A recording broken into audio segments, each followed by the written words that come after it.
Circé prononce des mots dans une langue que nul ne comprend. Le résultat est aussi inattendu que stupéfiant.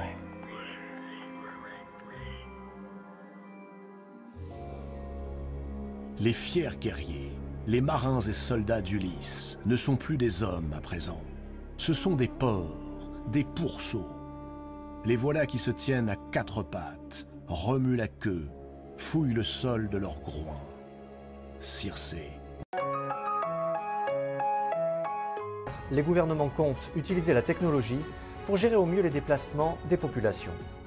Que ce soit avec le QR code, la reconnaissance faciale ou encore le bracelet électronique, le régime chinois a généralisé le recours à cette technologie en vue de contrôler les déplacements de la population, identifier les cas contacts et isoler les malades. Donc, si on est capable d'alerter l'éleveur de problèmes potentiels dans sa ferme, bien, on va passer vraiment à un autre niveau. On va passer à un niveau de prévention. S'il survient une bataille, l'éleveur peut recevoir une alerte et intervenir sur le champ.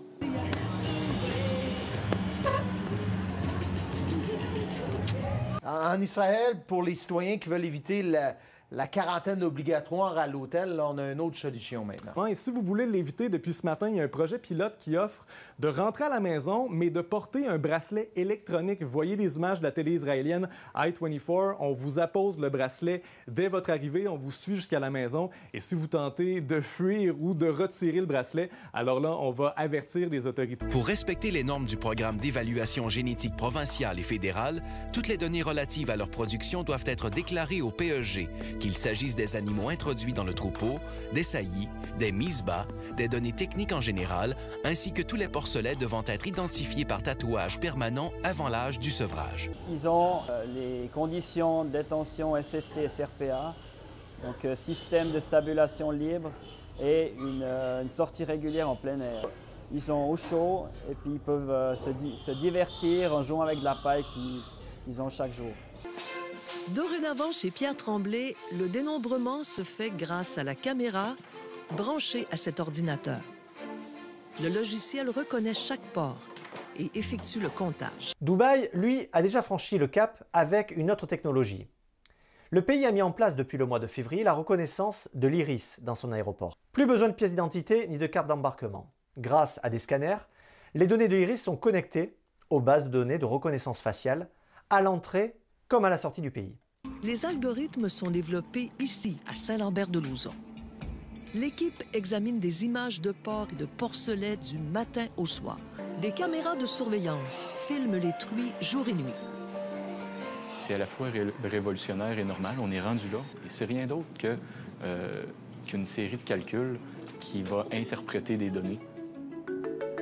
Jean-Baptiste Lemoine, secrétaire d'État chargé du tourisme, prévoit d'attribuer à chaque restaurant un QR code qui sera affiché à l'entrée. Les clients devront le scanner via l'application Tous Anti-Covid avant d'y pénétrer, ce qui permettra à l'établissement de les recontacter si une personne présente au restaurant était testée positive au Covid. N'oublions pas que cette expérimentation en France est un système complètement généralisé par la Chine. Le vert signifie que la personne est en bonne santé, le jaune signale une obligation d'être en quarantaine à domicile, et le rouge signale une quarantaine dans un lieu prévu à cet effet. Avec l'intelligence artificielle, les spécialistes de Saint-Lambert-de-Lauzon développent une approche plus fine, animal par animal, pour les 7 millions de porcs produits chaque année au Québec et, il y a lieu de rêver, pour l'immense cheptel mondial. Ne nous jette pas dans l'abîme. Laisse-nous entrer dans ce troupeau de porcs. Et les démons sortirent de l'homme et entrèrent dans les porcs.